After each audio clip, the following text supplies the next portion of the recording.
नमस्कार, सार्वमंथन न्यूज महाराष्ट्रमध्ये आपलं स्वागत. पाहुयात आजची सविस्तर बातमी. 2 डिसेंबर रोजी राऊरी नगर परिषदेचे निवडणूक होत आहे. तर या निवडणुकीच्या दरम्यान प्रभाग क्रमांक 8 मधील उमेदवार गोपीनाथजी मेढे साहेब हे या प्रभागामध्ये उभा आहेत. तर आपण त्यांच्याशी चर्चा करणार आहोत की आपण निवडणुकीच्या रिंगणात उभा आहात, तर आपण जनतेपर्यंत मतदारांपर्यंत जात असताना आपल्याला नागरिकांच्या काय समस्या दिसून येतात? नागरिक समस्या कचरा पडले, पाणी येत नाही टाइमवर, रस्त्याला खड्डे पडले, लक्ष देणार, टॅक्स बगीचे निमा राहिला ते काय काम होईना. लाईटीच्या काही समस्या आहेत का लोकांना? लाईटीची समस्या आहे ना. घंटा गाडी येत नाही, म्हणजे डेली येत नाही. येते तर वरच्या लोक 2-3 मजल्यावरच्या लोकांना खाली व्यवस्था गाडी निघून जाते, थांबत नाही. तुम्ही मतदारांपर्यंत जात असताना ते तुम्हाला काही समस्या सांगतात का? हा, समस्या सांगतात ना. मग काय?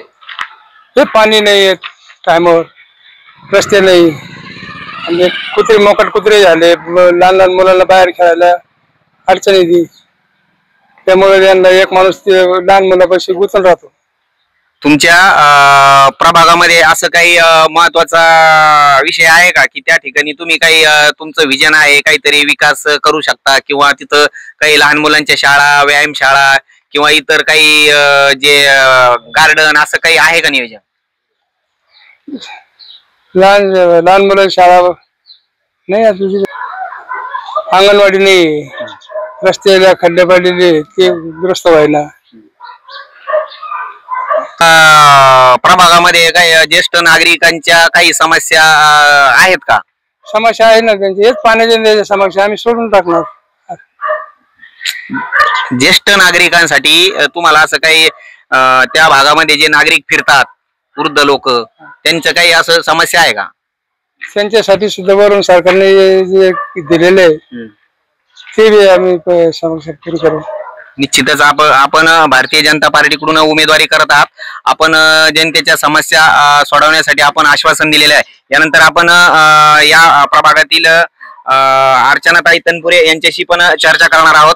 ताई, तुम्ही भारतीय जनता पार्टीकडून या प्रभागामध्ये उमेदवारी करतात, तर नागरिकांपर्यंत तुम्ही जाताना नागरिकांच्या काय समस्या आहेत? नागरिकांच्या समस्या आहेत, पाणी येत नाही वेळेवर, आणि गटरीचं पाणी येतं मल्हारवाडी रोड ते पाटापर्यंत. अक्षरशः गटरीचं पाणी येतंय लोकांना, आणि त्यांनी बाटली भरून नगरपालिकेमध्ये बराच वेळ नेऊन दाखवलेले, पण त्यावर काही त्यांनी आक्षेप घेतलेला नाहीये. मग त्यामुळे त्याच्यावर आम्ही काहीतरी निवडून आल्यानंतर नागरिकांच्या समस्या आहे, पाण्याच्या समस्या आहे. नागरिकांनी नगरपालिकेत जाऊन आंदोलनं केली आहेत, दुर्गंधीयुक्त पाणी पण त्यांनी दाखवलेलं आहे, तरी नगरपालिकेने याबाबत कुठलीही कारवाई केली नाही असं तुमचं म्हणणं आहे. तर तुम्ही यापूर्वी नगरसेविका म्हणून राहिलेले आहात, तर तुम्हाला त्यावेळेच्या कामामध्ये आणि आत्ताच्या कामामध्ये काय फरक पडतो? आम्ही ज्या वेळेस नगरसेवक होतो ना त्यावेळेस काम झालेले आहेत या वॉर्डामध्ये, पण आता मग इथून पुढेचे काम पण आम्ही परत निवडून आल्यानंतर करणारच येतं. मागच्या या 5 वर्षामध्ये कोणतेच काम झाले नाही.